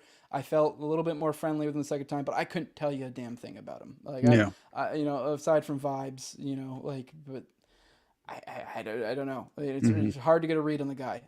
Probably of the people there, he's probably the hardest person to get a read on. Yeah, I always loved Luke. Yeah.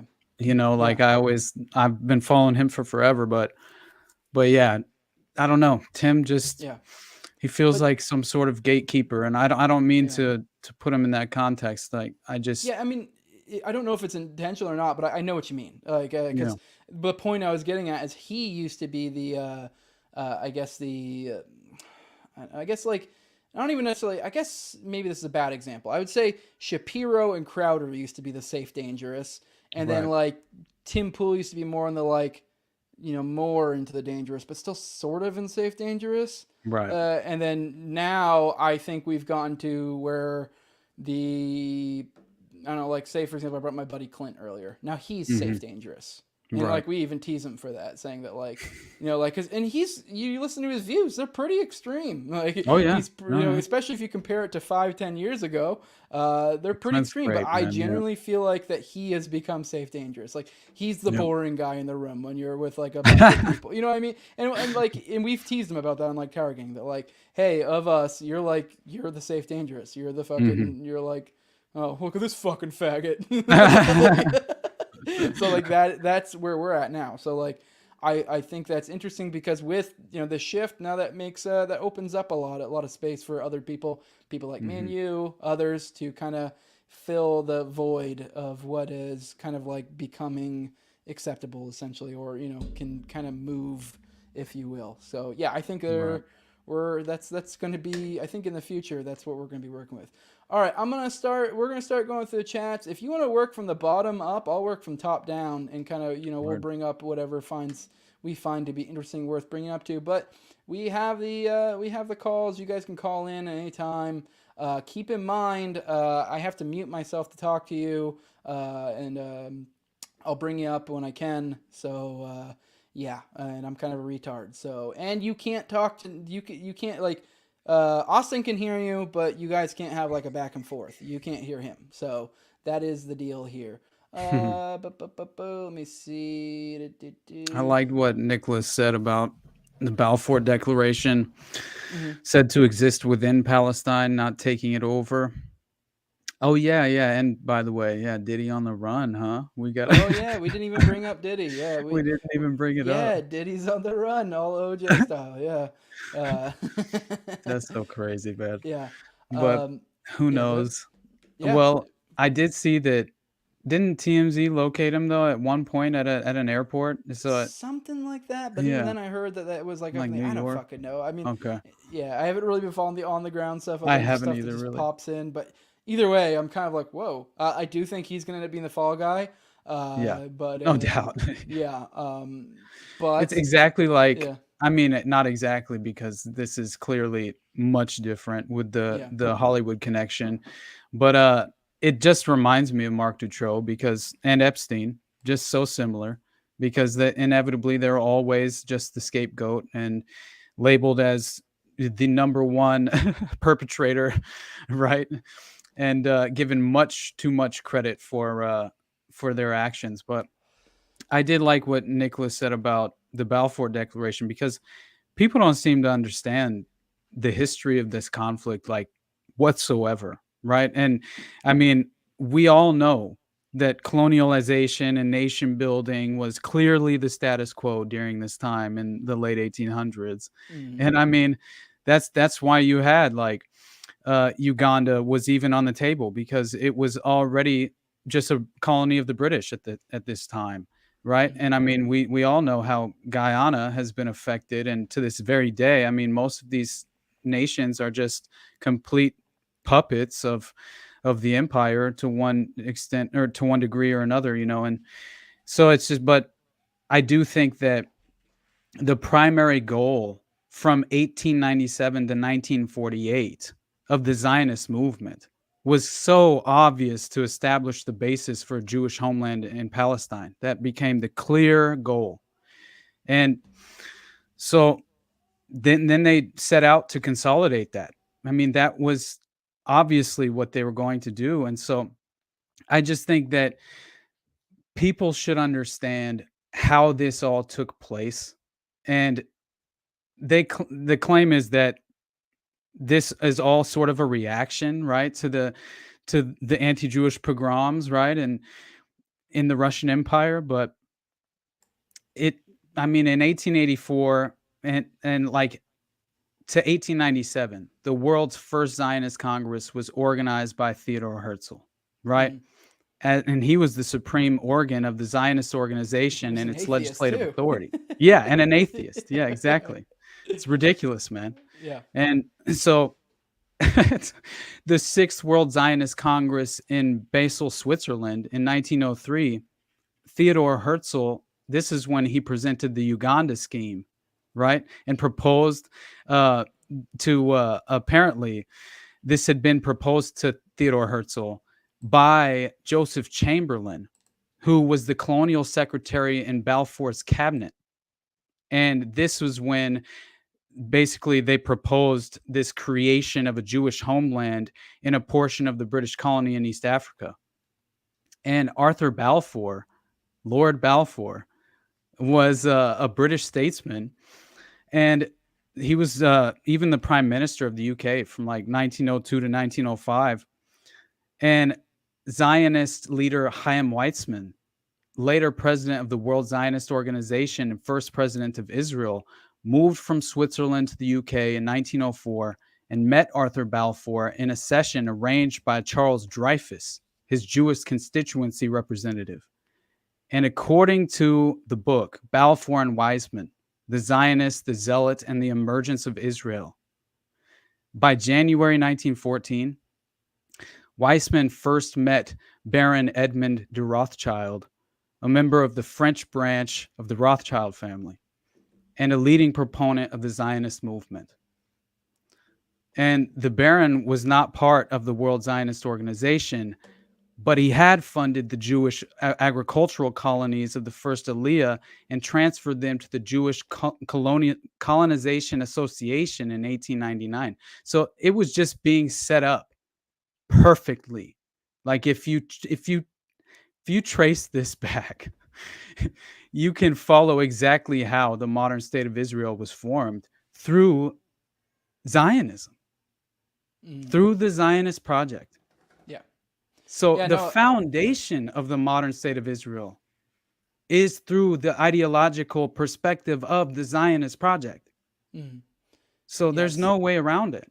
Yeah, people. It's one of those things that like they've done a good job at their propaganda, because there's so many layers. Like you have to keep peeling back. Like they always want to focus on this thing, because obviously like with this thing, they want to focus on October 7th being the beginning of history, and then from there then you get to if you can peel it back to 1967 or 1948, right. And then or you can even go to when they're settling, and then even then you're like, well, the pogroms, and you're like.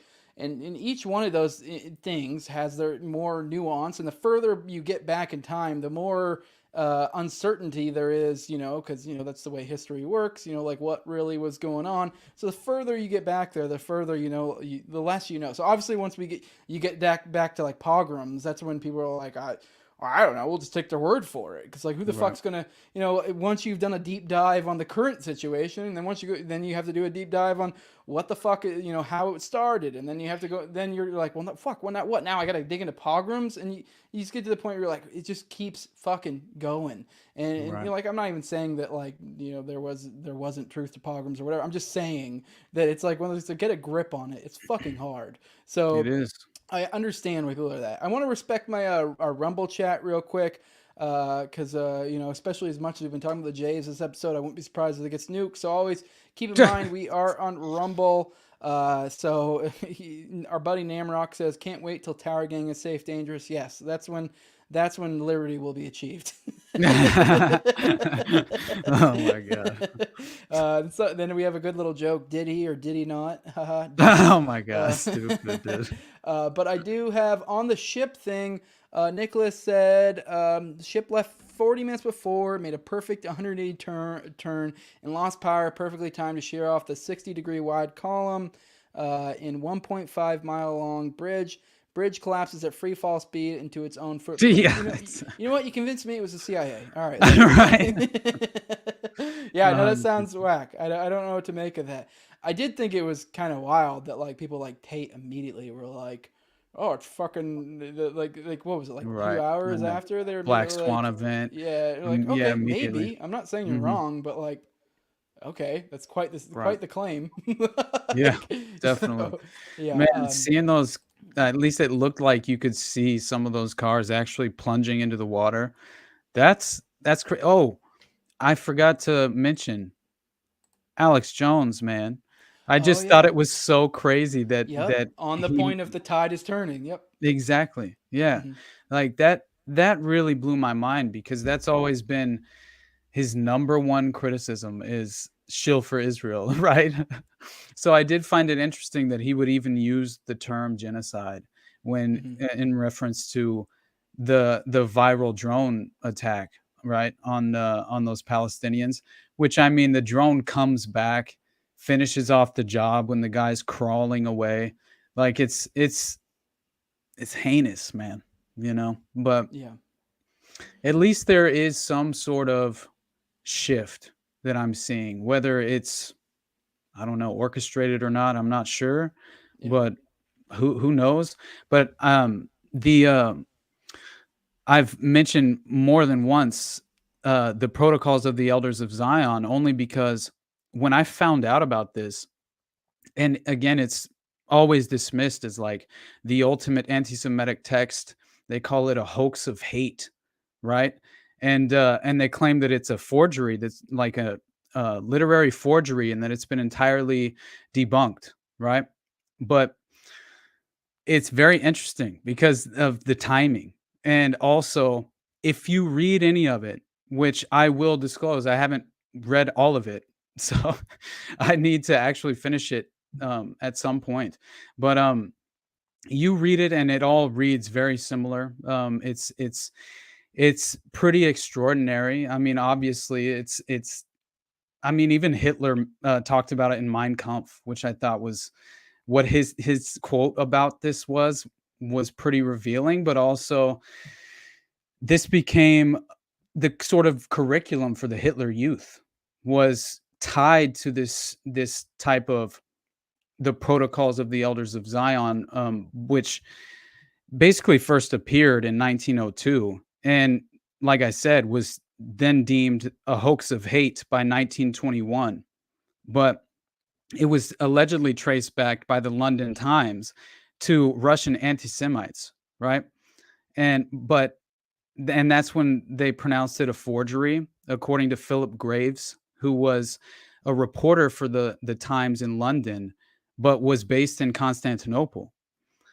And he allegedly debunked this Zionist manifesto in August of 1921, claiming it was, like I said, a literary forgery and plagiarism from the work of Maurice Joly's, with the Dialogue in Hell, which apparently is the Machiavelli text.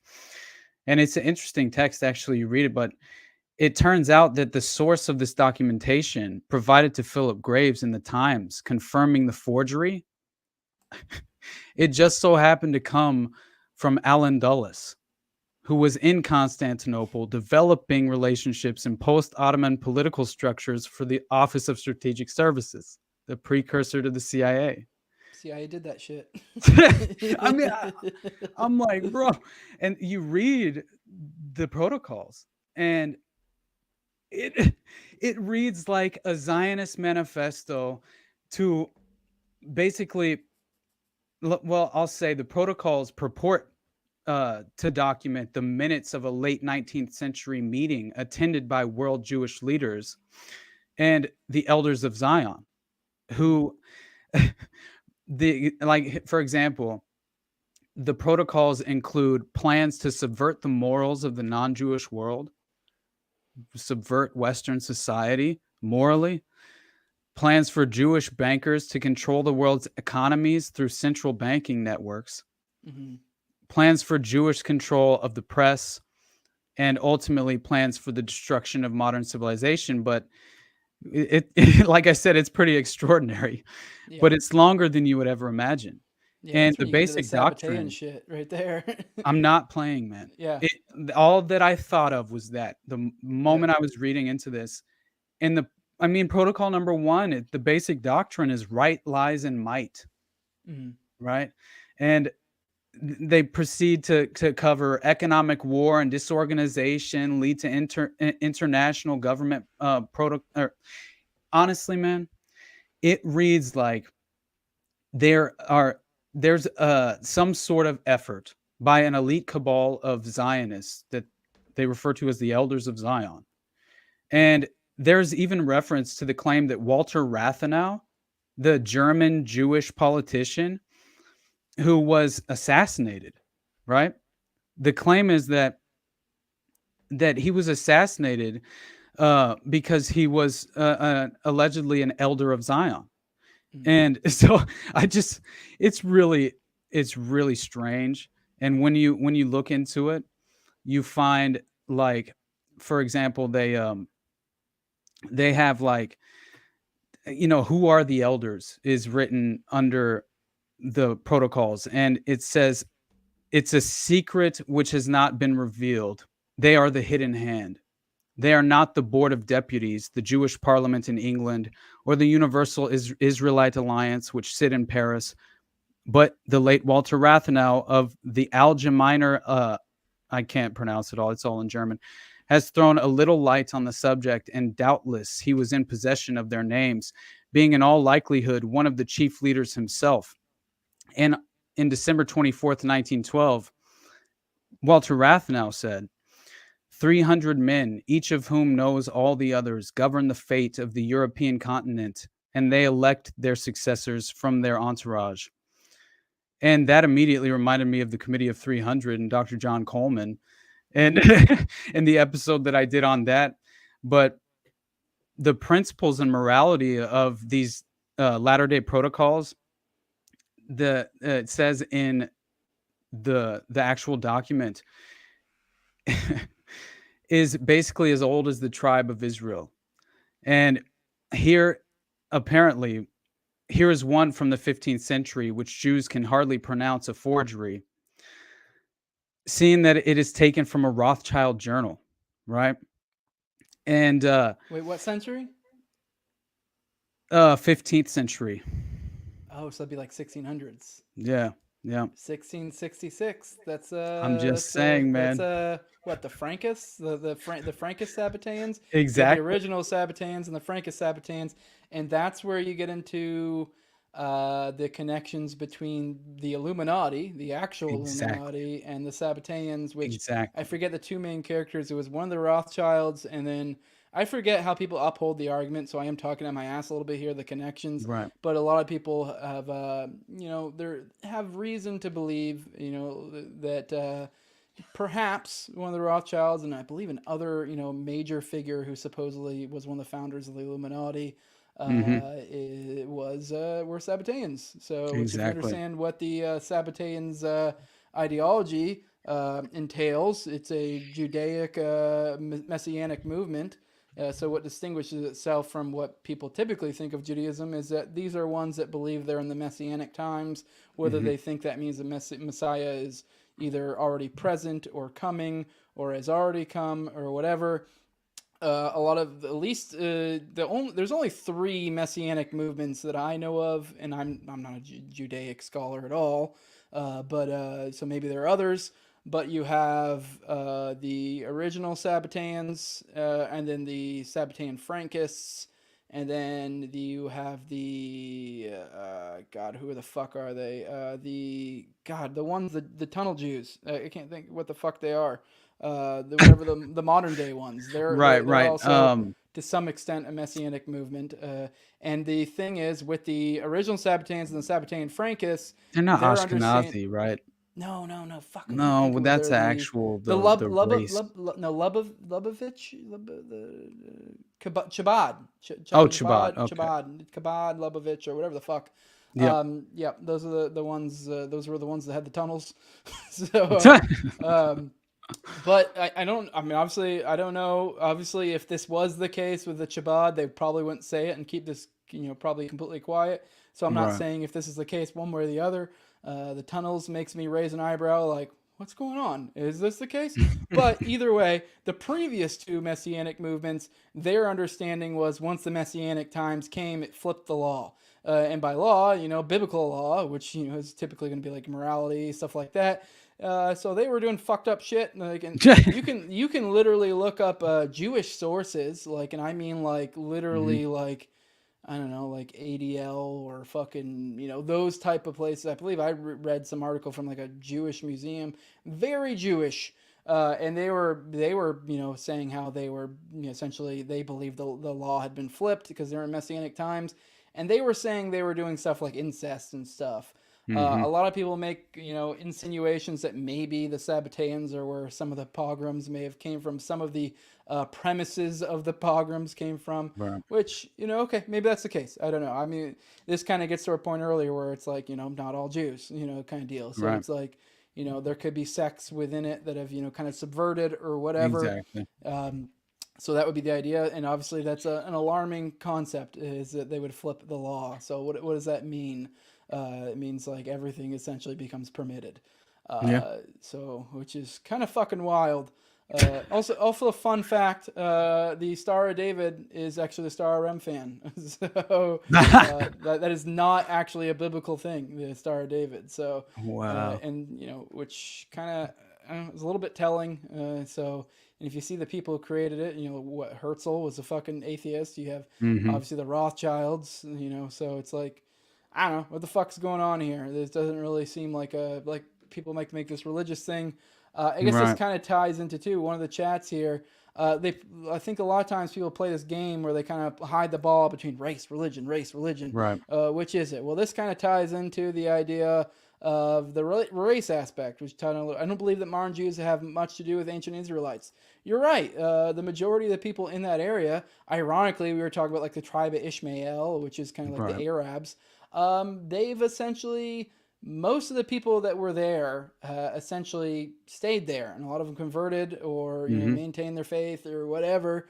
So a lot of these same people, ironically, the ancient Israelites, their ancestors are not the pasty-skinned people living in Israel. They're likely the descendants of the people that are being bombed. So, so there's your irony right there. But yes, and which is like what this becomes this weird hide the ball thing, because it so often gets held up on race or religion, and it's like, well, a lot of these people aren't even religious, and they're not even of the race, likely. Right. So it's like, what kind of weird ass, like, I don't know, it's this weird amalgamation of it where they're able to kind of play both sides. And I mean, really it just comes down to like it is sort of a race in a sense, but it's not even like the original race anymore. So yeah, at least that's my opinion. Go ahead. I was just the protocols, honestly, man, they read like a Zionist manifesto, and it reads like it's shocking, because it seems like it was disturbing to me, because it most definitely how can you just overwhelmingly dismiss offhand that there's any truth to it? Because that's the difficulty, is that when you look at where we are, the modern concept of, like I said, the overrepresentation in every aspect of society that you can basically point to. I mean,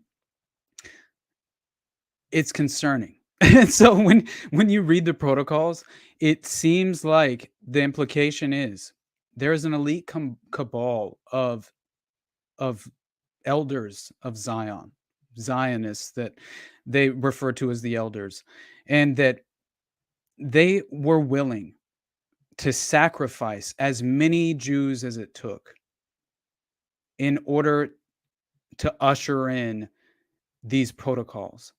And so they viewed it, at least the implication is that they viewed the sacrifice of the average Jew as perfectly valid, because they were even less than the goyim in their mind. And this was stated. Yeah. And so it's just it's very disturbing that the idea would be that they would help facilitate the rise of Hitler to power in Germany in order to grant a pretext for like an unquestionable formation of a new state that would never be questioned, right? They would have a blank check, right? And so again, I'm not saying that, like I just mentioned, this is an elite cabal.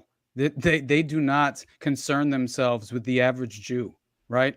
And so it's very unfortunate that it's so easily conflated into anti-Semitism to even suggest that this would be possible, right? That there could be some sophisticated, organized, plot to usher in a mass sacrifice of Jews that they viewed to be, like I said, less than the goyim. And I just, when you read all the way back to the Revue des I can't pronounce it again. It's freaking German, but when it's a paper financed by James de Rothschild, okay, and published in 1889. 2 documents which showed how true, allegedly, the protocols are in saying that the learned elders of Zion have been carrying on their plan for centuries. And the protocols are lined with examples like this. On January 13th, 1489, a Jewish rabbi, Kimor, a Jewish rabbi of Erles in Provence, wrote to the Grand Sanhedrin, which had its seat in Constantinople, for advice, as the people of Arles were threatening the synagogues. What should the Jews do? This was the reply. Dear beloved brethren in Moses, we have received your letter in which you tell us of the anxieties and misfortunes which you are enduring. We are pierced by as great pain to hear it as yourselves. The advice of the grand satraps and rabbis is the following. 1. As for what you say that the King of France obliges you to become Christians, do it, since you cannot do otherwise. But let the law of Moses be kept in your hearts. As for what you say about the command to despoil you of your goods, the law was that on becoming converted Jews gave up their possessions. Make your sons merchants, that little by little they may despoil the Christians of theirs. As for what you say about their making attempts on your lives, make your sons doctors and apothecaries, that they may take away Christians' lives.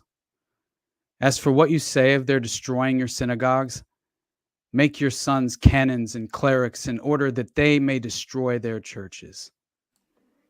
As for the many other... Right 100%, brother. Like Sabbatean's whole thing was subversion. Like that was their thing. The original, I forget what, Sabbatai Zevi, the original one, I think it was like 1200, 1300, something, 1400, somewhere in that range. He converted to Islam and essentially under duress, essentially, and Right. his followers did as well. And then I believe not Leo Frank, but I forget the Frankist one, the second coming, essentially, the Frankist ones in 1666. That one, they became Catholics. So, and then his followers Wow. did as well. So that was their thing, is subversion, My God, which brother. is kind of the inversion of the law, the idea that 100%, like they man. are able to deceive, do whatever. And also, there's also pragmatic reasons as well, because 100%. there was shit going on where the average Jew would be like, I'm totally a Catholic. Yeah, 100%. Yeah, no doubt. So fair enough, but there Fair also was enough. a top-down thing as well. It seems like possibly. Sorry, I didn't mean to cut you off. I didn't know if you had No, you're good. Yeah. But it does continue on, and that so that he says, as for the many other vexations you complain of, arrange that your sons become advocates and lawyers, and see that they always mix themselves up with the affairs of state, in order that by putting Christians under your yoke, you may dominate the world and be avenged on them. Do not swerve from Remind this people we're on order. Rumble. Sorry, go on. No, you're good. You're good. Go ahead. What did you say? I was just reminding them we're on Rumble. As hard as we're going today, we're Yeah. on Rumble. If we're not on Nah. YouTube next week, we'll definitely be on Rumble. But go on. So, but he ends this, and this again, man, like remember, this is from the 15th century, right? Like, my God. And so he says, do not swerve from this order that we give you, because you will find by experience that, humiliated as you are, you will reach the actuality of power. In the year of 1844, on the eve of the Jewish Revolution of 1848, Benjamin Disraeli, he claimed in his novel, at least it was published in his novel Coningsby, the world is governed by very different personages from what is imagined by those who are not behind the scenes. And he went on to show that these personages were all of Jewish descent. He said, now that Providence has brought to the light of day these secret protocols, that all men may clearly see the hidden personages specified by Disraeli at work behind the scenes of all the governments, this revelation entails on all peoples the grave responsibility of examining and revising our fond their attitude towards the race and nation which boasts of its survival over all empires. It's really insane when you read through it, because there is a symbolic snake of Judaism in the protocols. Mm-hmm. And it opens, like in Protocol 3, it opens up with a there's like 24, I think, overall, I think is the number of protocols, but Protocol 3 opens with a reference to the symbolic snake of Judaism. And in the epilogue to the 1905 edition of the protocols, it gives the following interesting account of this symbol. According to the records of secret Jewish Zionism, Solomon and other Jewish learned men already in 929 BC thought out a scheme and theory for a peaceful conquest of the whole universe by Zion. As history developed, this scheme was worked out in detail and completed by men who were subsequently initiated in this question. These learned men decided by peaceful means to conquer the world for Zion with the slyness of the symbolic snake, whose head was to represent those who have been initiated into the plans of the Jewish administration, and the body of the snake to represent the Jewish people. The administration was always kept secret, even from the Jewish nation itself. As this snake penetrated into the hearts of the nations which it encountered, it undermined and devoured all the non-Jewish power of these states. It is foretold that the snake has still to finish its work, strictly adhering to the design plan until the course which it has to run is closed by the return of its head to Zion, and until, by this means, the snake has completed its round of Europe and has encircled it, and until, by dint of enchaining Europe, it has encompassed the whole world. This it is to accomplish by using every endeavor to subdue the other countries by an economic conquest. And you could just read this all day long. I mean, it really is. It's extraordinary when you actually read the level of detail as well. And they use the term goyim for Gentiles or non-Jews throughout the whole document, but it does map the course of this symbolic snake, right? And I mean, it takes you through stages where, in like Europe in 429 BC and Greece, about the time of Pericles, the snake first started eating into the power of that country, and then it provides all these excruciating details. And when I went through them for the first time, I found that, that apparently Hitler had even quoted the protocols in Mein Kampf, like I said. And he said, this is what he said in Mein Kampf. He said, the protocols are based on a forgery, the Frankfurter Zeitung moans, every week, which is the best proof that they are authentic. The important thing is that with positively terrifying certainty, they reveal the nature and activity of the Jewish people and expose their inner context as well as their ultimate final aims. But I just thought it was very interesting, right? Because I think that how many people would even consider thumbing through the protocols of the elders of Zion? I mean, let alone at least consider that it's a possibility, right? And so, again, full disclosure, in no way do I think that Jewish people should be, associated even with the Zionist movement. I mean, I just think it's very sloppy to ever do that. And I'm not a collectivist. I despise collectivism.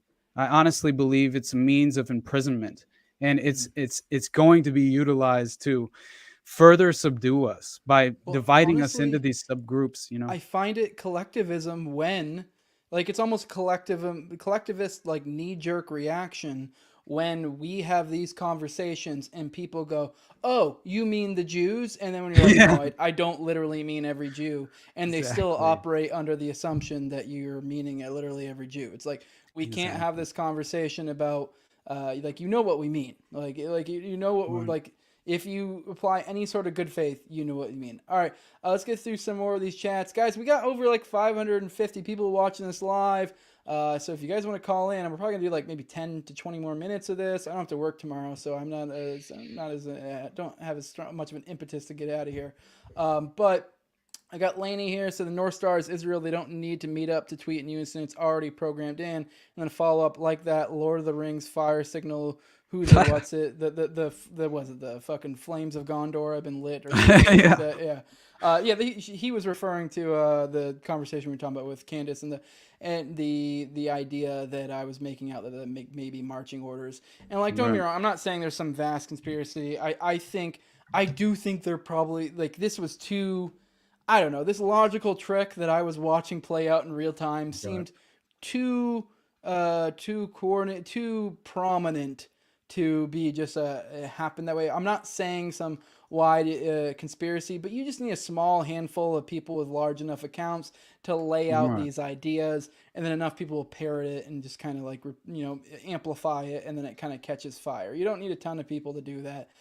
So it's a mix of both. And then I also do think there was just people who did, they go, oh my God, the fucking star of Ramp Fun has been lit, and fucking immediately like, oh God. So yes, that's also got JC said coffee's the reason Jose stands up the whole podcast. Yes, that's right. For those who aren't aware, I stand. I don't know, it's just energy. If I find it helpful to stand, and yes, the coffee help. FoxandSons.com. Use Jose at checkout. Let me see what else we got. Looks like Glenn Beck and Alex Stein will hold down the conservative crew. Alex Stein, dude, I fucking love Alex.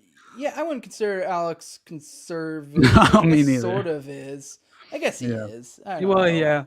Yeah, I mean, But I I don't know. definitely, I just love the culture jamming. Like, Yeah. man, like it's just so Sometimes it's necessary. stupid. I'll be honest. I get annoyed Oh by it yeah, sometimes, but I mean, 100%. I guess I don't know. Maybe he's going over a little bit of like, not everything hits, but I mean, when they do hit, I'm Right. like, okay. But I know. sometimes just We being a definitely need motherfucker. people doing that though. Like, I do find it valuable. Yeah. But we got anything else worth bringing up in here? The Jesuits. Someone said do the Oh man, Jesuits next. It's always a multi-power, it's gonna multipolar happen, power bro. structure. And there are a few capstones of the pyramid. You know what? I'm gonna go ahead and say it. It's one of those things that like I've been afraid to say it for so long. I don't even really know what the fuck a Jesuit is. I always hear it brought up in Right. like conspiracy stuff. I don't know. I don't know what a Jesuit is. Like, what the fuck is a Jesuit? Anyone know I'm what a Jesuit honestly, is? I know of it as like a sort of like I thought it was some sort of ideological perspective within Catholicism that I just wasn't aware of. But I'm not Yeah. certain, honestly, because I know it's always overlapping in regard to the secret societies Yes. in every aspect of everything that I research, and it seems like all of these individuals who are operating within this network, operating, within this I guess this black market network, under the veil of what the public is aware of. They are always somehow connected to Jesuits by being Jesuit trained, or for example, in the Finders, like the whole notion was that they were the two that were originally arrested in Tallahassee, Florida, with the children, were allegedly on their way to some Jesuit compound in Mexico. And what they claimed was some school for, advanced children or something. But in reality, it was some Jesuit training facility. And so once again, I didn't include that in my podcast. But of course, the Jesuits are implicated. So I do think that it's something worthwhile. I will most definitely be. I'm gonna have to, like, I would isolate it myself. That way, I can fully understand it and try and be able to explain it, because there's no coincidence that seemingly the Jesuit order is always involved in these networks. So Mm-hmm. yeah, and I've even read where I think John Coleman, it might have been Eustace Mullins, wrote in their book about that every president who's been selected out of the Chatham House in the City of London has Jesuit affiliation. So it's very possible. Yeah. Yeah, I don't know. All right, guys, we're getting near the end of the chat, so I'm probably going to wrap it up here soon. I guess no one wants to call in this week. I don't know. I mean, like I said, we got over 550 people. I guess none of you guys want to talk to us. I got Laney said, check academics article on Jewish IQ, good short history lesson. I don't know about that one. I've never read it, but I did bring Ooh, I that don't up just either. because I just felt like I know people always bring up Jewish IQ, and that's kind of why we have these things. And don't get me wrong, I think I had Pete on the show. There was a Rumble only episode a while ago because we went hard. We went into the podcast. I listened to that one. I enjoyed that. We touched on that a little bit. The idea that because people always bring up like, oh, why are Jews doing so well? And it's like people always go, well, it's because we're fucking smarter than you. And like, there's some truth to that. I think on average, if you're looking at groups, the Jewish group does tend to have a higher IQ, but there are other groups that have higher IQ and have nowhere near the what's the word I'm looking for? I mean, infiltration might not be the right word for it, but because it's like Right. I don't know, the influence, I guess, or whatever you're looking for. So like I think like Asians, I believe, have higher. There are other groups that have higher Right. IQs. So I don't think you can necessarily sum it up as that. Exactly. Yeah, and don't get me wrong. A lot of that too is just that. Yeah, I do think to some extent there is a good argument that a lot of this is due to that. Jewish. Whether it be strong families or whatever you want to say grew out of that culture. There is something to say for their success, and props to them for that. But there also is to some extent like on the high up level, as we've kind of been talking about here. There's like a different way, different modes of analysis to be had. There might be something more to it on the higher level, but on the lower level, your buddy who's your Jewish buddy who's a doctor or a lawyer or whatever. I don't necessarily think he was told by some fucking Jewish elite, that was said, "Hey, Right. be a doctor" or whatever. I don't think it's that simple, and I don't even necessarily think it's like a bad thing that they are. But there is something to. I do think that as you were making out, like with the snake idea, the head of the snake and then the body, it's kind of like, to some extent, this was values that were impressed upon them, and I'm sure there probably also are possibly people that have taken on those roles with I don't know, with bad ideas. But just the idea that if you impress that upon a culture to be that way, it's not necessarily bad, and it's good for those people. But to the same extent, they also know there's some sort of in-group preference there. So if we can get these people in these certain positions, that when the time comes, when the star of Remphan has been lit, you can go, oh shit. And now you have all these people within these positions of influence. But I think that we're getting to a point where maybe we're just getting to where, the class consciousness or whatever fuck you want to say has gotten to an extent to where I don't think that's gonna work anymore. I think we're getting to a point where people are breaking away from the collective mindsets, even a lot of Jews, So, but just obviously Man, I hope so. Yeah, because I'm always reminded of Yuri Bezmenov every fucking time I think of collectivism and the Long March, because I just see it. It's so clear that we're all divided into these subgroups, that we're all at each other's throats for honestly, we all share a common enemy. It is so ridiculous that we would ever imagine that we have any other enemy than our shared common enemy of the state. And so when I watch Yuri Bezmenov tell G. Edward Griffin in 1984 about the 4 stages of ideological subversion, it rings true, man. I mean, it feels like where we find ourselves, right? Like they used these advanced techniques honed through the Frankfurt School and the Tavistock Institute, and they learned how to socially engineer a global society, it seems, in many ways, right? Not only one nation. And I mean, when Yuri Bezmenov, he was like so technically he was a KGB defector, but he was like the son of a high-ranking Soviet officer. I mean, he was even educated in the elite schools in the Soviet Union, and was an expert in Indian culture and Indian languages, and worked for like this KGB front that was called Nevesty, and he allegedly escaped in 1970, and then apparently he was totally disgusted with the Soviet system, which is possible, but he he seemed to be like one of the world's outstanding experts on Soviet propaganda and disinformation and active measures. And like G. Edward Griffin asked him to explain the phrase ideological subversion. And he responds by saying that what it basically means is to change the perception of reality of every American to such an extent that despite an abundance of information, no one is able to come to a sensible conclusion in the interest of defending themselves, their family, their community, and their country.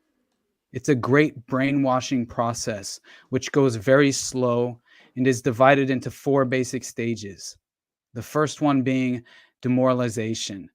It takes from 15 to 20 years to demoralize a nation. Why that many years? Because this is the minimum number of years required to educate a generation of students in the country of your enemy, exposed to the ideology of the enemy. In other words, Marxism, Leninism, ideology is being pumped into the soft heads of at least 3 generations of American students without being challenged or counterbalanced by the basic values of American patriotism. The highest art of warfare. And of course, I would like to mention that I don't think we need to be socially engineered into the basic values of American patriotism either. Honestly, I think that maybe you should homeschool your children and socially engineer them yourselves because it might be the best result. But and man, he just continues on listing these 4 stages, and it defines our reality to this day. It really does. I just feel like this is exactly what happened to us. And I don't believe that it's some, some foreign enemy from abroad who has infiltrated our nation and convinced us to, uh, you know, go through with a controlled demolition of our own society.